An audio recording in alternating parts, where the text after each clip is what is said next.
Good afternoon. Thank you for tuning in to Journey to Wholeness Radio on IntellectualRadio.com. My name is KJ Davis, and I am the host of the Journey to Wholeness radio show. And I'm also the founder and owner of the Journey to Wholeness Center, which is a holistic healing and wellness center located in Oakland, Illinois. So first of all, thank you all for joining us this afternoon.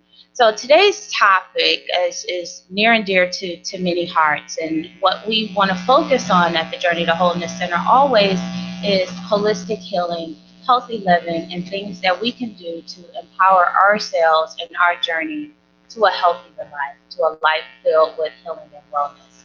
So today's topic, what we're going to talk about, just healthy daily living.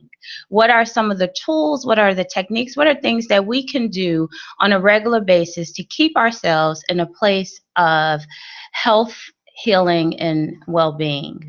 And we're also going to throw in there and have a discussion about breast cancer prevention.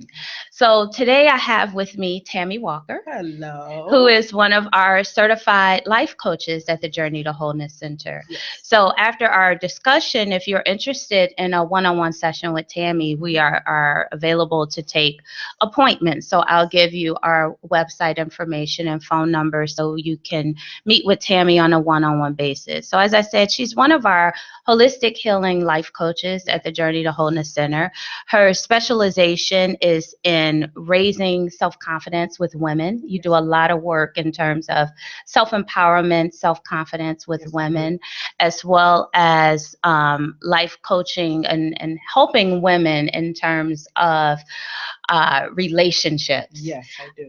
Making sure that we understand the importance of our bodies and the healthiness of our bodies. And as I said, tools and techniques, things that we can do to stay in a place of health and healing. Tammy also works with cancer survivors. Yes. Is that correct? That is correct. I'm also a volunteer with American Cancer Society. Awesome. Which is another good way to really understand what's going on with us and the importance that our health has in our overall state of well-being, and also understanding that there are things that we can do to prevent even going there, to prevent cancer, to prevent a lot of the illnesses that we're starting to see in the body based upon things that we're doing or not doing with our overall emotional state of being, with our stress, with our etc. So that's what we're going to talk to you guys today about, is just simple tools and techniques to stay in a place of overall health and healing. That's right. Okay. So thank you, Tammy Walker, for joining me having me this afternoon. So let me just start off by saying, a lot of people say, well, I live a healthy lifestyle. What does that mean, living a healthy lifestyle? So when you think about it from a holistic perspective, because you have some people who go to the gym 24 hours a day. Sure. But they're not necessarily living a healthy lifestyle. And then when they deal with health issues, they say, oh, well, I worked out all the time. Why am I sick?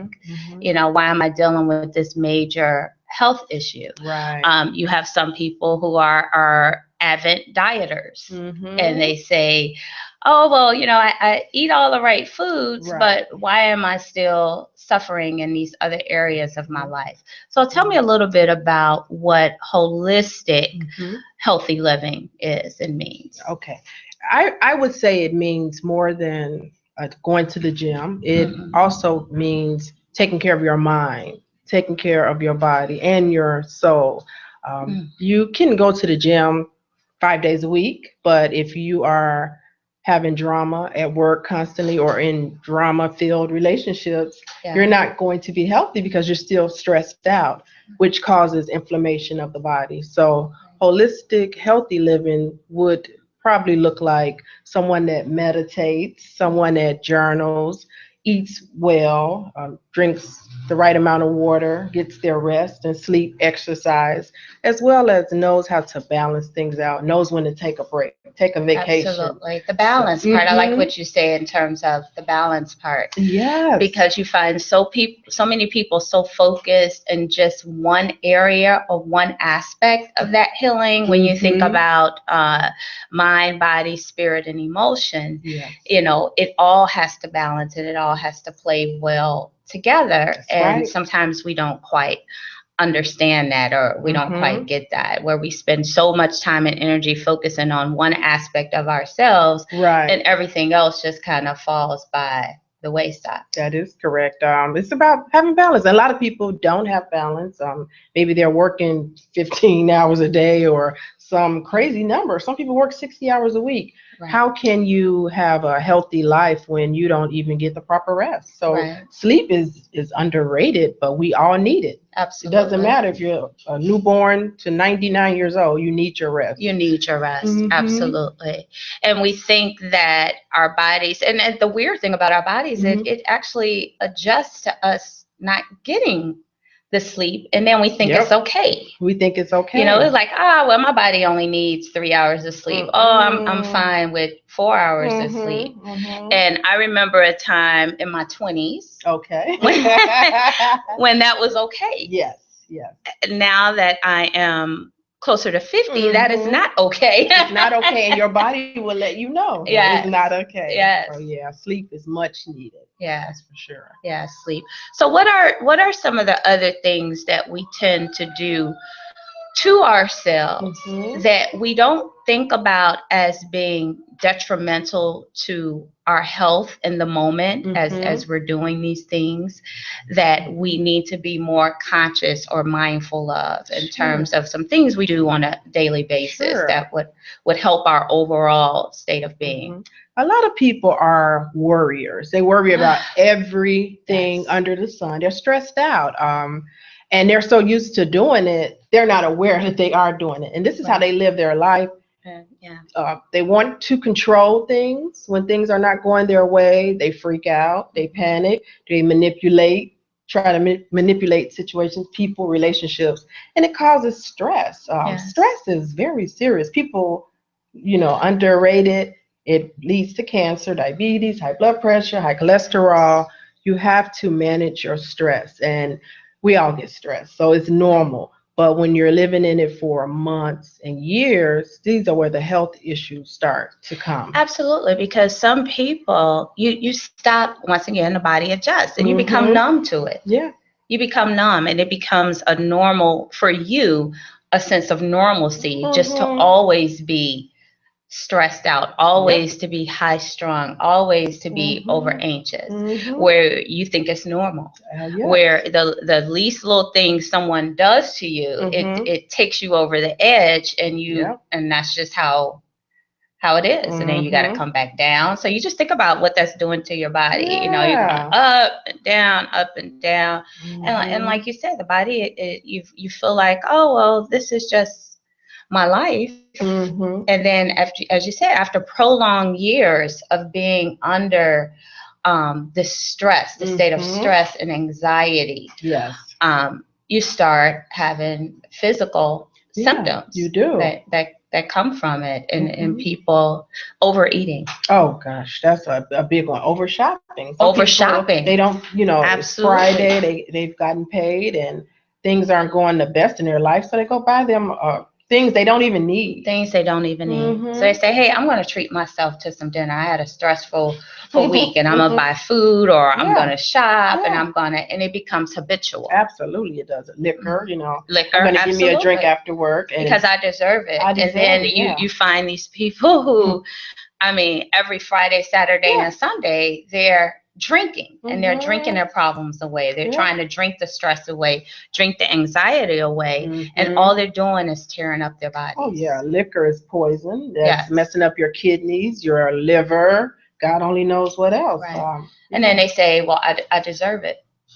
I had a stressful week. I deserved it. And then years from now, they're dealing with all of the health consequences of that living. Yeah. So what are some of the things that people. I know so many people like that who use alcohol, more so than drugs, but alcohol. And they think, it's okay. Yeah, they think that my okay. body, my body is used to it. I do this every single weekend. It's nothing wrong with having 4, 5, 6 drinks every single weekend, because this is my time and this is how I relax and this is how I unwind. Right. What would you say to those people to really understand how it's impacting their bodies, because they don't feel that it is, Yeah, and it truly is, Kimberly. My dad was an alcoholic, a functional alcoholic. Functional.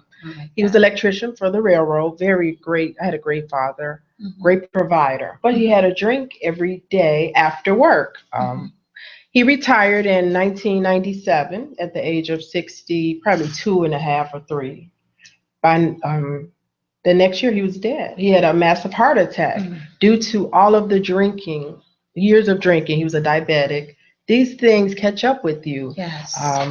When you have habits like that, they need to be broken, and you can't do it on your own. AA is everywhere. Right. You do need to get with a support group or someone that holds you accountable. Don't use liquor, sex, shopping, overeating to numb you. You have to get to the root of the problem. Absolutely. And the first step is realizing that you have a problem, because society teaches us that it's okay. Yeah, they do. That those things are okay to make us feel better. So it's really learning how to go within, and we've talked about this probably every single show, because it is the true essence of health, healing, and wellness is within you. Absolutely. So it's the process of being able to find that joy, that peace, that relaxation within you versus the shopping, the bottle, the drugs, or whatever the vice is to make you feel good.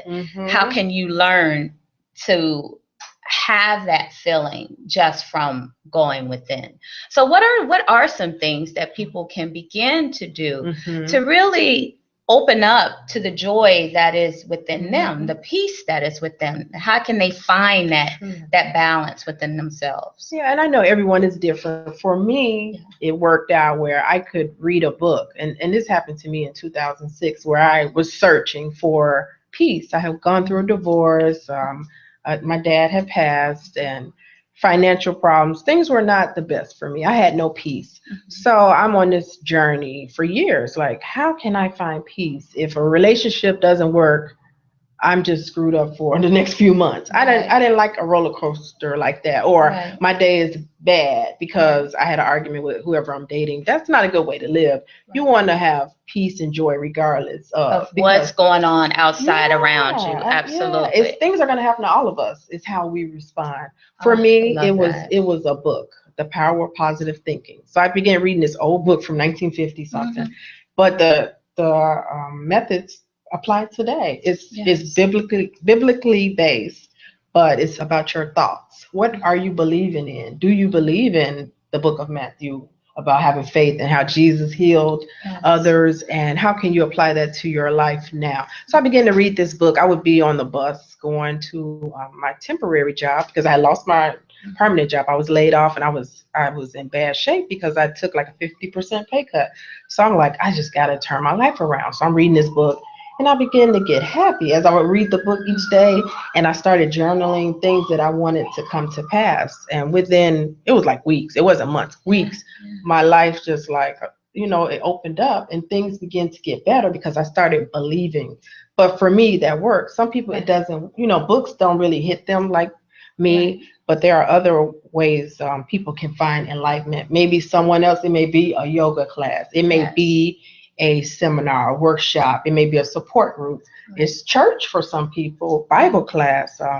It's so many ways you can find enlightenment outside of a habit or advice. I would even say, meditation. Absolutely. You can find a lot of inner peace Yes, with you can. meditation, Yes. and a lot of happiness within yourself with Mhm. meditation. I would tell people all the time, and as part of my journey as well, and really turning away from relationships or alcohol or things Mhm. like that to make me feel good, Sure. was really getting to know me. That is it. And Yes. once you get to a point where you can go and have a really good dinner Mhm. by yourself By yourself. and Yes. enjoy your company. Yes. Yes.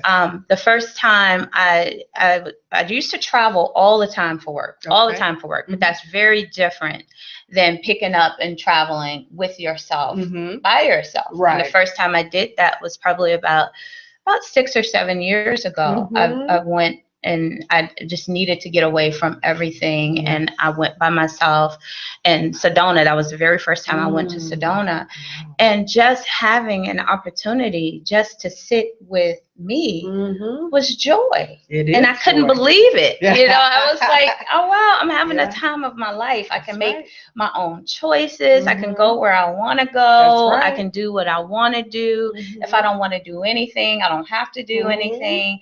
So a lot of people are really just not comfortable Mm-mm. with themselves. They're not comfortable. And another thing I've learned: embrace where you are, bloom where Yes. you are.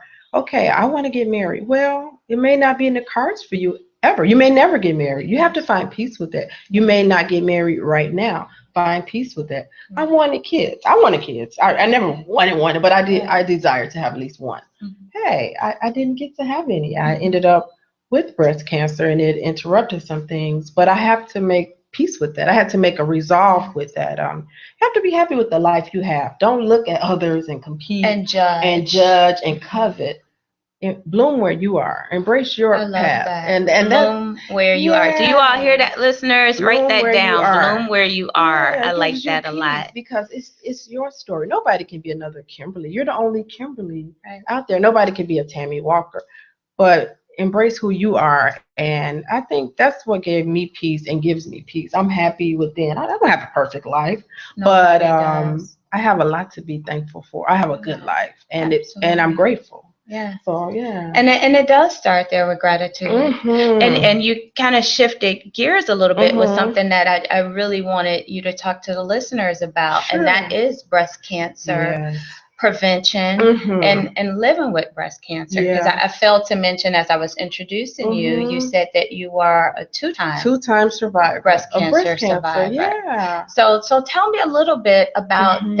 that journey Sure. and the knowledge or wisdom that you were able Mhm. to acquire experience to help others Yes. understand the acceptance piece Mhm. and the prevention piece. Now Yes. knowing what you know, the things that Mhm. would help us or prevent us from acquiring, and not just breast cancer, Yeah. a lot of types of diseases and Yeah. illnesses, as we Mhm. talked about, that manifest in the body Yeah. when we are not in a place of balance. That's exactly what it was for me. Healthy lady. I was 25 pounds lighter than I am now. I never had health issues at all. I worked out, a non-smoker, and I just had so much stress from 99 through 2006. I could feel my body like tense. Even when I would get my hair done, my stylist would be like, relax. And you don't know that you're that stressed, but when Because somebody you're else used to kind of, carrying it. you're used to it, it's a way of life. But when It's a somebody way of else life. busts you out, it's like, ooh, I am kind of tense. Right. So by 2006, things were getting better because, again, I was searching for peace. And by 2007, January, I felt this lump. At this point, I'm 36 years old. So I'm like, why do I have a lump or what's going on? Right. But I ignored it, to be honest, for a little while. But at least I did do my breast exam. So that's why I discovered it. Right. So finally, it started getting bigger because I learned that cancer, well, with breast cancer, I know for sure it grows every 90 days. This is getting bigger. So I'm like, this thing is getting harder. I think I need to do something. So I called Northwestern Hospital. My mom at that time was a breast cancer survivor. And they listen. They're like, well, Ms. Walker, we think you need to come in. We're concerned because of your history. Right. So I get there, and the lady saw me, the doctor. She goes, no, it's probably a cyst. You're very athletic looking. I'm sure it's a cyst or something. So I didn't think much of it. Had the biopsy. That was on a Friday. It was Memorial Day weekend. By that Tuesday, I'm looking at the phone. Here comes this call. Yes, this is Dr. Blank. You do have breast cancer. It's stage probably 2 or 3. You need to write down these numbers. This guy, he's talking to my voicemail. I'm looking at the phone like, ooh. Into the voicemail? He left me a voicemail. Not even personal? I saw that 312 number, and I'm like, I'm not answering it. But I didn't think I had cancer because the lady had told me I didn't, and I'm like, well, I probably don't. But still, I'm just tripping on the doctor having personal. It was so dry. I was like, maybe he has the wrong number. You know, the way he did, it was just so bizarre. So I became so upset. I leave my job. You know, I email my manager. I'm like, I got to get out of here. I have an emergency. So I'm just in shock. And Kimberly, when I listened to the voicemail, I jumped, and I'm telling you, I had a twitch for 2 weeks. My eye jumped for 2 weeks because I was in shock. So once the shock wore off, I would say in a few days, I had to go and meet with a fertility doctor because I didn't have kids. And he told me, if you want kids, we need to get your eggs and all this other stuff. And I really wasn't in a relationship. So to get the eggs, you need the sperm. And I'm like, oh, this is too much coming at me. So I go to the doctor, and he's looking because I'm smiling. He's like, oh, Lord, this lady has gone crazy. We just told her she has breast cancer. She's smiling. Wow. He said, Miss Walker, why are you smiling? He said, I don't mean it like that, but you seem happy to have gotten that news. I told him I have faith. Breast cancer survivors, they survive at a rate of 93%. I said, I'm going to be in that number. I'm not going to die. Awesome. That's what I told him. He looked. He said, wow. He said, I admire you. You know, he said, I really admire you. And I thought I could hear myself talking to this guy, but I believed that.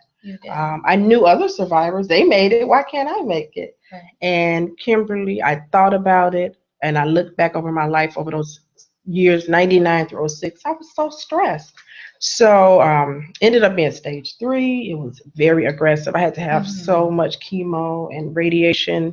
And I would go in the chemo room, and the patients would be like 60, 70 years old. Here's this 30-something-year-old coming in with jeans and a T-shirt on. They're looking like, is she even sick? I looked healthy.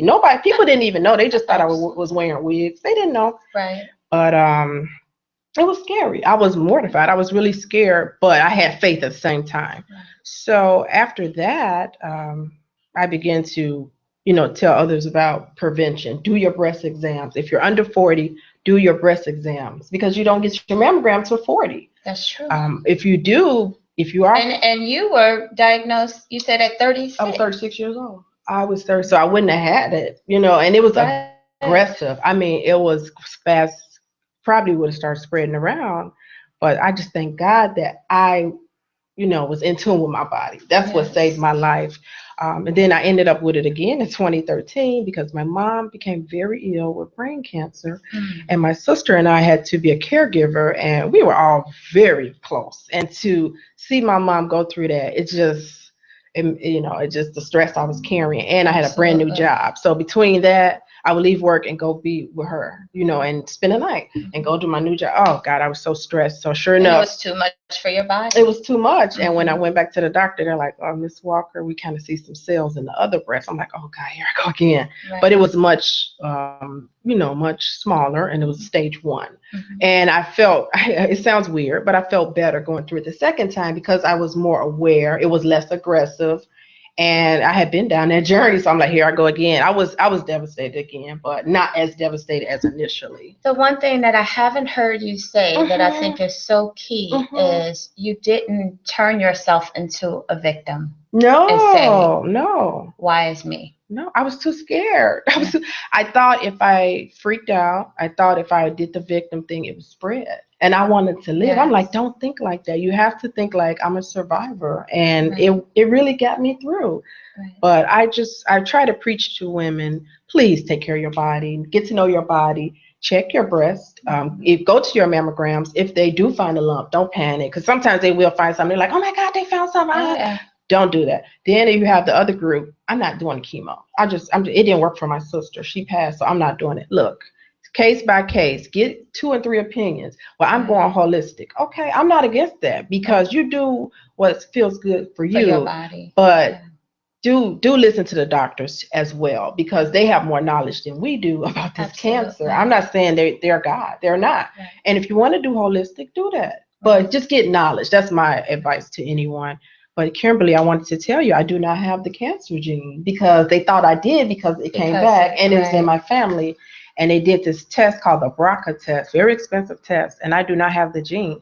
So that led me to believe it was the stress all those years that caused it. So I just want to tell people, watch your stress. Watch your stress, your anxiety, and how it manifests.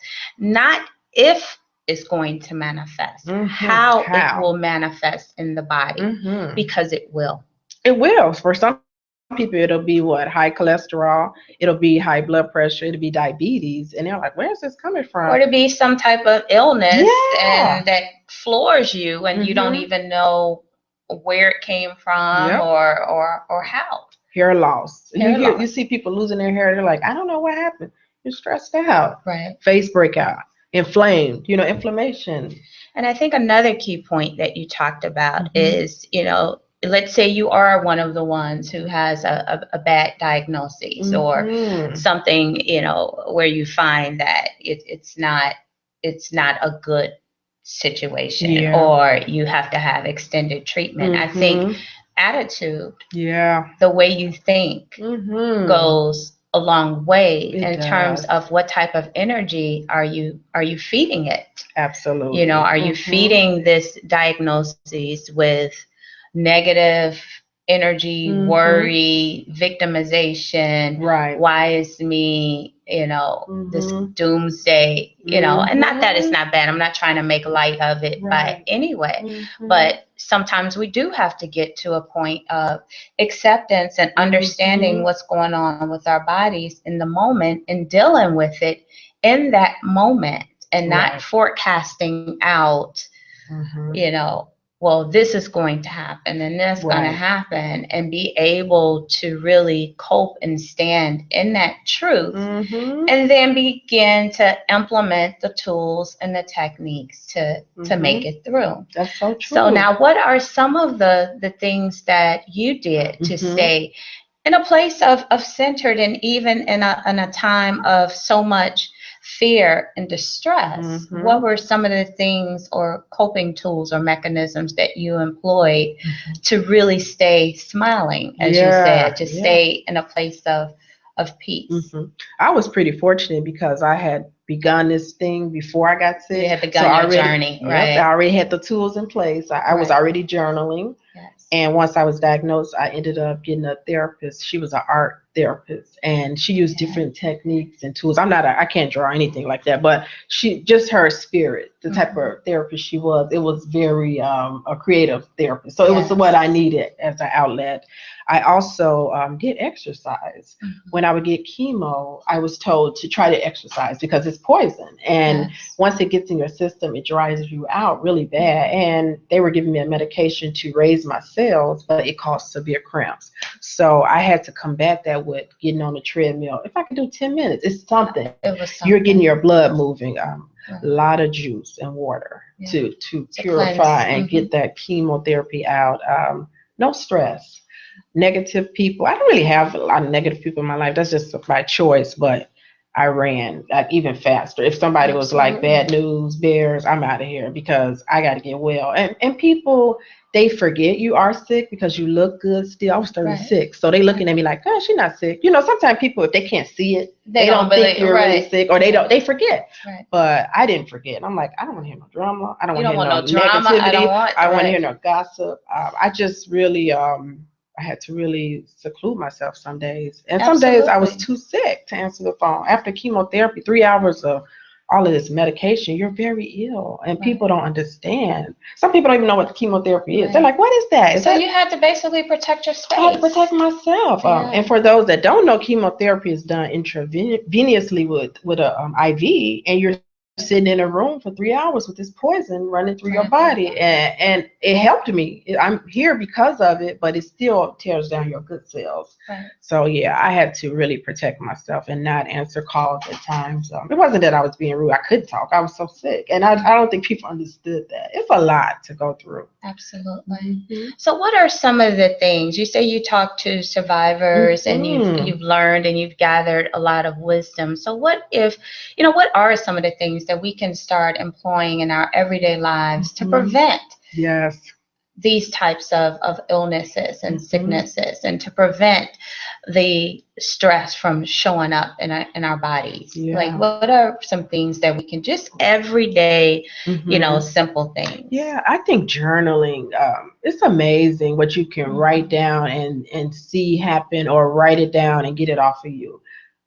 For the people that worry, that's a good tool. You worried about a problem. I may be getting a divorce, or this relationship is rocky. I want to buy a house, and my finances. I want to go back to school. All these things that people want to do and they are scared. Right. Write it down. Make it happen. Write it down. I don't know what to do about my marriage, but in 30 days, I'll revisit this and see if things are better. What can I do to improve my marriage? Is my husband or wife open to counseling? What can we do? But journaling, to me, it's so powerful. It is very powerful. I was just telling someone the other day that he really needed to journal. And the reason is very similar to what you're saying. I think the reason that we focus so much on external things, our marriages, our relationships, our jobs, our thing, just things outside of ourselves that in most instances we can't even control. And we spend so much time worrying about these things, and worried about how we look, and worry about how we're going to be received by this person. So we spend so much time outside of ourselves that we don't know how to tap in and go within. And the thing that journaling does, it's coming directly from within. It's coming from your heart. It's not coming from your head. It's not coming from what this person thinks of you, or what you should be doing or shouldn't be doing. It really is an outpouring of what you feel at your heart center. You're able to be honest with yourself. You're able to release whatever fears or inhibitions or thoughts that you have, any worries.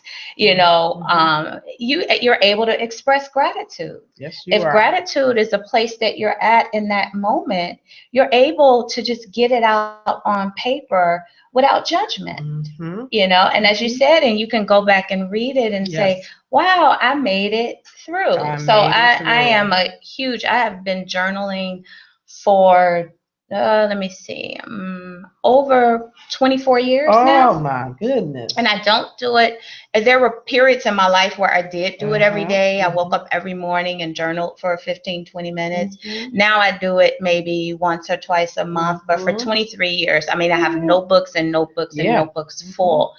And it is so incredibly therapeutic. So I couldn't agree with you more, because once again, the thing is being able to heal. All healing is from within.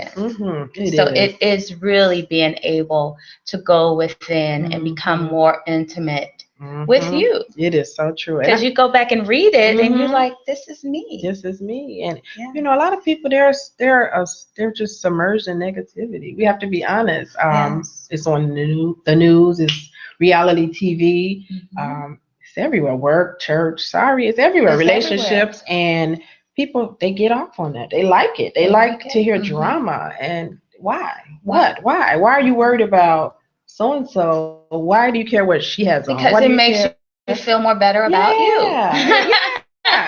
Exactly. But me, like I tell people, I compete. I'm very competitive, but I compete with the lady in the mirror. I don't compete with my sister here or my brother there. I know my journey. I know my walk. The walk I take. I don't try to outdo somebody else. But the thing that you said that's so key is that you know your walk, you know your journey. So many people really are still so very lost in knowing themselves. And that was the very first show that we talked about was, how do I become authentically me? So how do I tap in? So I know myself. I love myself. I'm only competing with myself to make myself, my higher self, even better, even stronger. And it becomes less about everybody else and less about that environment, less about the the relationships. Mm-hmm. If I hear one more show, in fact, I was listening to the radio this morning. I was in the car with my son. And they were playing, all these games. Well, if a guy wants to call you, you should let him call you, or you shouldn't. Or it was just all these games, back and forth games about relationships. And I sat in the car and I was like, wow, women in particular really need to focus on loving themselves and not trying to strategize. Right. It's not that hard. How to get a man. It's not that hard. It's old school. We taking an old school thing that started with Adam and Eve, and we turning it into some Matrix thing. It's just too crazy. much. The simplicity in it is in loving yourself. Yeah, it's being where you are. It's being in your moment. Not to say that you don't. Some people, they want to get married, they want to have families, but wherever you are is where you're supposed to be. So pour love into that instead of stress, anxiety, and energy, playing games, being manipulative, all of that. Once again, takes a toll on your body. It takes a toll on your body. And sometimes as women, we want what we want when we want it. And I was that way. After my divorce, I had it all mapped out. Sometimes we're in fantasy land. You're 20s, you're in fantasy land. I get married at 22. I thought I would have the kids. We bought our house. We bought our house, no kids. And once we got our divorce, I said, I'll get married again in 2 more years. Get it all figured out. This was in 1999. I'm still not married. See, that tell you don't know your life.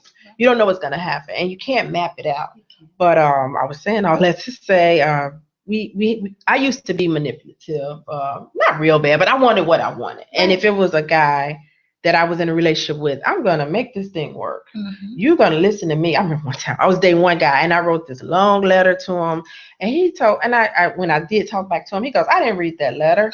He said that font was so small, I just threw that thing in there. I said, what? And I'm mad. After you did, I'm like, poured your heart out. I didn't read. And I was just thinking like, wow. I just was thinking back to all those times I tried to manipulate or, just make a situation and all the energy you expend. Oh my God. I became obsessed with it. Would really be down because I didn't have kids and I was divorced.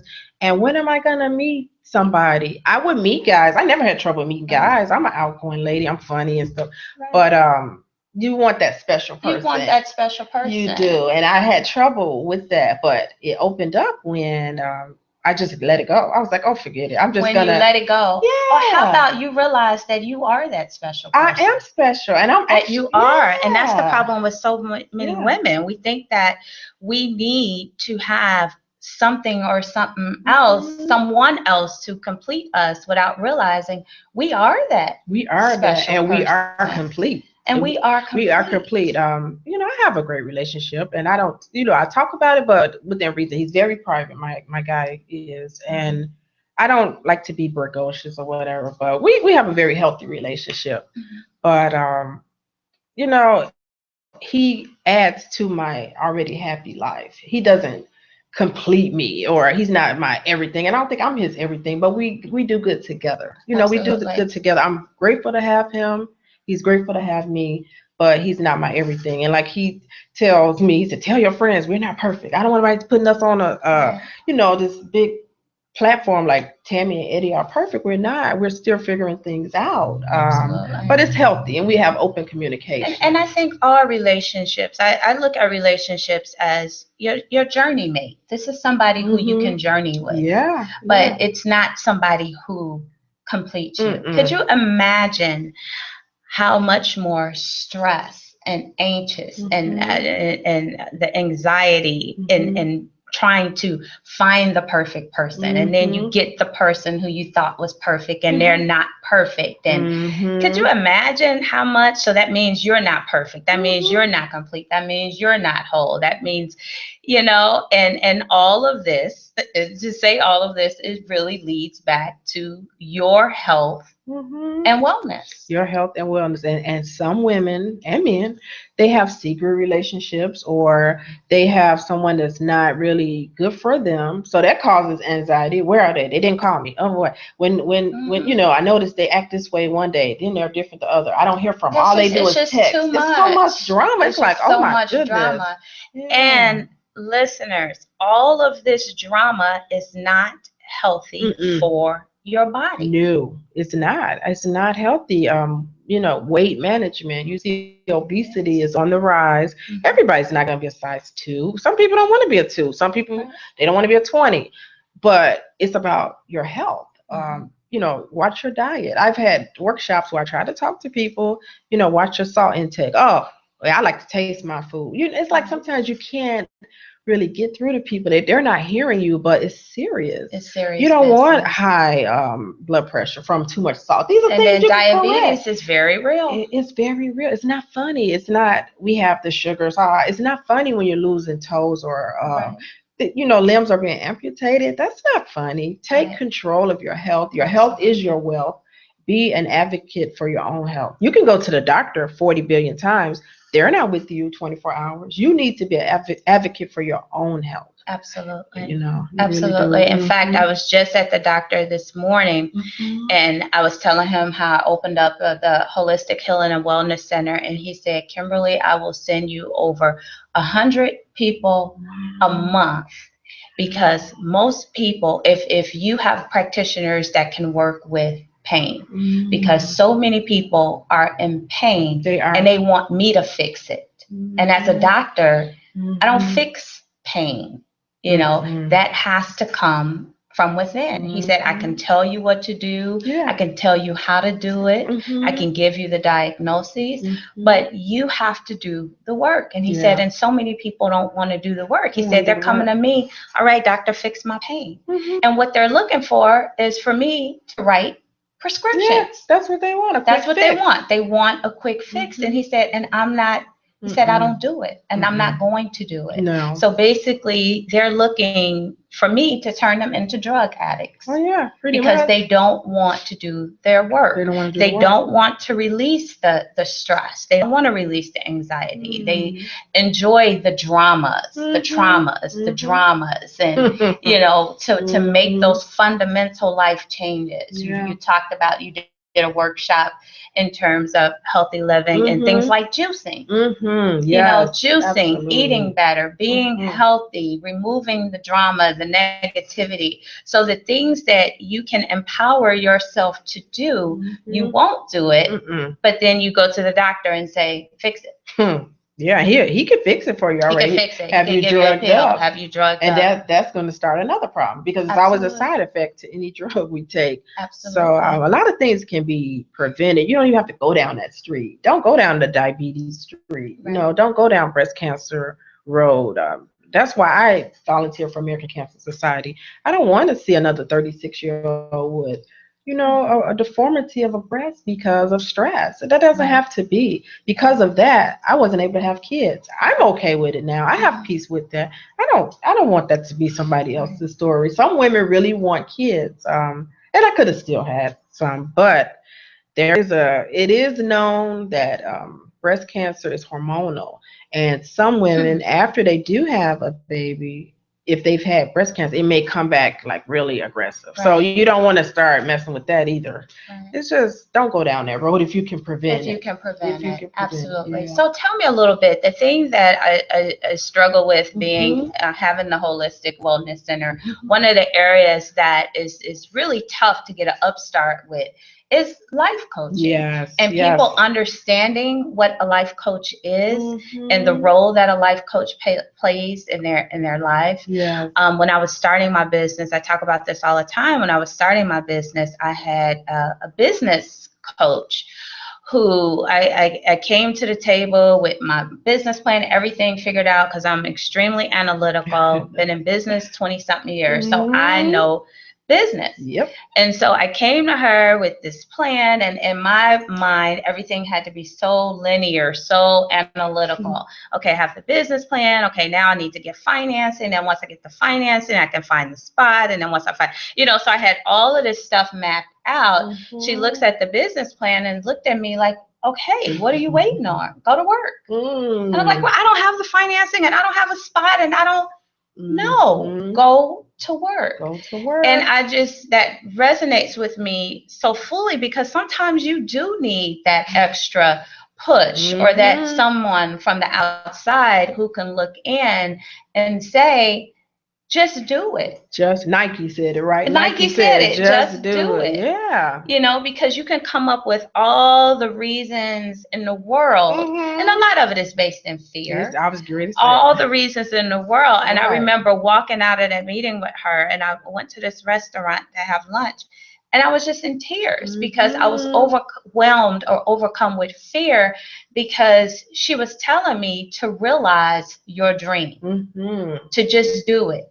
You've thought about it. You've written it down. You've talked about it. You got it all figured out. Now go to do it. Go to work. Now go to work. And it's like, oh, I'm not quite ready yet. Will we ever be? Will we ever be? So tell me a little bit, and especially for the audience, in terms of what a life coach is, or a holistic life coach, transformational life coach, because we have two very powerful life coaches at the Journey to Wholeness Center, and I really want people to understand the role that you guys play and how you help and mentor and coach people. Sure. I think life coaches have been mixed up with therapists. We're not therapists.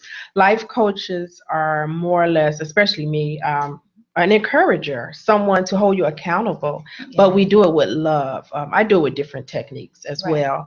But my goal is to help my client to realize the value and beauty in themselves. It's already there. Basically, when people come to me, Kimberly, they already have a plan. They know what they want to do. They're just scared. They're holding on to the 9 to 5, and they're like, but this is what I really want to do. Had a client, was an artist and a musician, darn good artist and musician. And this person knew that this is what they wanted to do. They needed the push.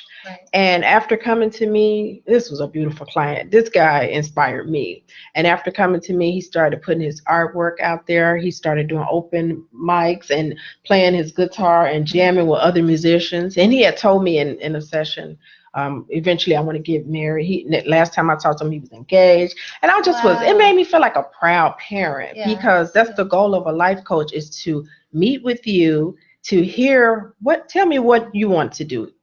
And they're going to open up to you and tell you all these dreams. And it just, these people are great people, but they're scared. Absolutely. So basically, after meeting with me each week, I'm going to hold them accountable. Did you do what we talked about? What happened with this? Did you come up with this? So it's not that I do the work, they do the work, but I'm there with them, holding them accountable. But you don't beat nobody down. You do it with love. And I do different techniques for each person. Everybody's unique. So what are the techniques? Because you've used quite a few techniques. For some people, I do have them do the journaling. So for some, I may have them read a book. For some, I do the oils. I do lavender oil, peppermint oil. If they have anxiety, maybe we'll use that oil before the session to relax them. Some I can have them do a board with their dreams, a manifestation or vision board of what they want to do. It depends on the person. You got to kind of get to know the person and see what might work for them. Absolutely. And so what are some of the areas that you focus on? Like what are some of the areas that people come to you with to help guide them and hold them accountable and to open up their own awareness? It seems like I get the people that want to branch out from maybe the 9 to 5. I've noticed I've been getting that. They're holding on to the 9 to 5, but they have these gifts of music and art or so many other things. I get that. Or I've had clients where they were not putting themselves first, not going to the doctor, putting the kids before them. When they came to me, I held them accountable. Did you get your dental work done? Did you do, everybody has a different need. Also, I like to talk to women about relationships. I can relate to that, going through what I went through, with guys and stuff. But a lot of times it's about us not loving ourselves. So I can help raise their self-esteem. But I do notice this. It doesn't happen in 2 sessions. And I'm not about come to me for 15 sessions. No. My goal is to get you on a good path where you can have a great life. But you have to do the work, and it's about being real. What are your bad habits that you're doing? Are you, having sex too soon, or are you being overly compensating towards guys or acting desperate? You have to get to the root of these problems. You have to get to the root of it. It's going to keep manifesting manifesting itself in different in different ways. ways. And you learn that having a relationship is beautiful, but it's not everything. Absolutely. And I'm not saying, oh, easy for you, Tam, you have somebody. No, I'm not saying that, but it's about having balance and don't obsess over this thing. So, Well, I think more yeah. so it's about establishing a relationship with yourself first. Once, yeah, Sometimes we're yeah, jumping into relationships and we are not comfortable with who we we're are. not We have our comfortable. own blocks, our own Hmm. issues, Yeah, we do. We have things that we have to clear Yeah. within ourselves. We have Hmm. to be able to go and have dinner by ourselves. We That's have to right. be able to go and travel by ourselves and to be Hmm. comfortable with who we are in that Hmm. moment in order to be able to share that with Hmm. anybody. So you're finding a lot of incomplete people looking Hmm. for They completion. looking for completion. And sometimes women, we playing the guys cheap. Men are smart, very smart. Right. They know a confident woman when they see her. They know desperation when they see her. Is what Absolutely. energy are you giving off? Right. And sometimes I think we can be a little closed off. You see a gentleman, you think he's nice looking, maybe smile, maybe don't have that abrasive look. I'm not saying Right. go chase the guy down. That I'm old school. I'm Right. used to guys approaching me or whatever, pursuing me. That's just me.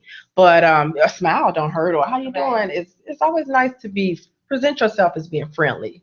Because I've Absolutely. heard guys say, I would have talked to her, but she looked like she didn't want to be bothered. I hear that a Right. lot. Or I Right. would never talk to her. She's kind of she looks stuck up, or you Right. know what I'm saying? Where Or they make judgments. Yeah. yeah, Yeah. yeah.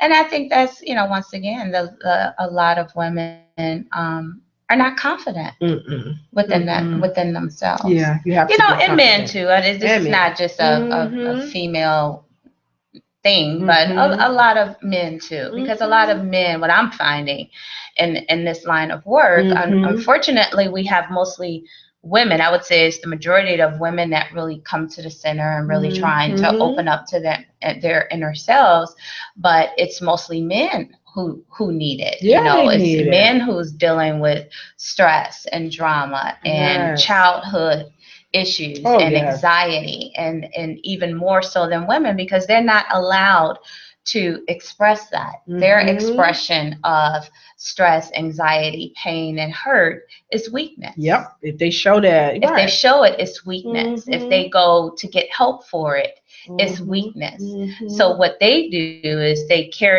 all within their bodies, Yes, and they that's why you do. find so many men with all types of health issues, Mm-hmm. Mm-hmm. and drinking Oh, yeah. problems, Absolutely. because that is the way that they That's how cope they cope. or Mm-hmm. deal with their pain, their anxiety, and them Mm-hmm. not becoming familiar or intimately getting to Mm-hmm. know themselves. That is so So true. it really is a universal problem Mm-hmm. across the board It that is. causes us to make poor choices and poor Mm-hmm. decisions when it comes to our health. Mm-hmm. It's Yeah. very true, Kimberly. I would Yeah. So agree. do you work with men or I male do. I have clients? had male clients. Yeah, I Okay. have. So I'm not biased to just women. I work with Good. anybody that wants to change their life, Their and they lives. know, Absolutely. it's in you. You just need that gentle push. I had a life coach when I Yeah. started my life coaching business. I had a life coach in 2010, and she stayed on me. And I'm the type, I don't like to be embarrassed. You do not embarrass me, or do not. I don't never want to come off